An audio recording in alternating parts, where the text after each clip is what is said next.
കോൺഗ്രസിന് പോലും സമ്പൂർണ്ണ ദാരിദ്ര്യമുക്ത രാജ്യമാക്കാൻ സാധിച്ചിട്ടില്ലെന്നും എന്നാൽ അത് ഇടതുപക്ഷം ഭരിച്ച കേരളത്തിൽ ഒരു പരിധിവരെ നടപ്പിൽ വരുത്താൻ കഴിഞ്ഞെന്നും CPM അഖിലേന്ത്യാ general secretary MA baby Nilambur നിയോജക മണ്ഡലം LDF സ്ഥാനാർത്ഥി U ഷറഫ് അലിയുടെ വിജയത്തിനായി പൂക്കോട്ടുംപാടത്ത് നടത്തിയ തെരഞ്ഞെടുപ്പ് കൺവെൻഷൻ ഉദ്ഘാടനം ചെയ്ത് സംസാരിക്കുകയായിരുന്നു അദ്ദേഹം. തൊഴിലാളികൾ, കൃഷിക്കാർ, കർഷക തൊഴിലാളികൾ, സമൂഹത്തിലെ ദരിദ്രരിൽ ദരിദ്രരായ വിഭാഗങ്ങൾ പ്രയാസപ്പെടുന്നു.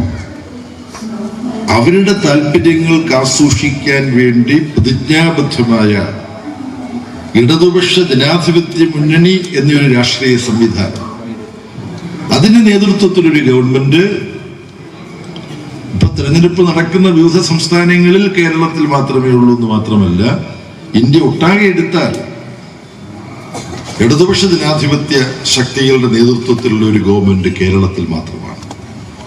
അതുകൊണ്ട് ഈ ഗവൺമെന്റ് തുടരുക എന്നുള്ളത് ഇന്ത്യയുടെ മൊത്തം രാഷ്ട്രീയ ഭാവി തീവ്ര വലതുപക്ഷത്തിന്റെ പിടിയിലേക്ക് ഇന്ത്യയുടെ രാഷ്ട്രീയ ഭാവി കൈമറിഞ്ഞു പോകാതിരിക്കാൻ ഈ കേരളത്തിന്റെ ഇടതുപക്ഷ ജനാധിപത്യ മുന്നണി എന്ന പരീക്ഷണം അത് സംരക്ഷിക്കപ്പെടേണ്ടതുണ്ട്.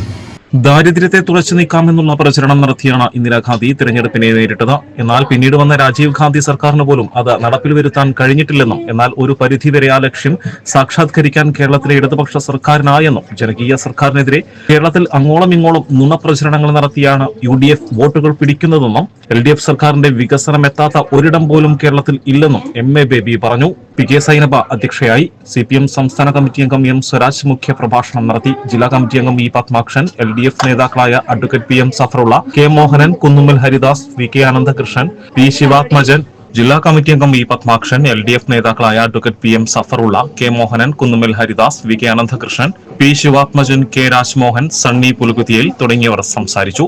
LDF സ്ഥാനാർത്ഥി U ഷറഫ് അലി യോഗത്തിലെത്തി വോട്ട് അഭ്യർത്ഥിച്ചു. പരിപാടിയുടെ മുന്നോടിയായി തെരഞ്ഞെടുപ്പ് റാലിയും നടത്തി.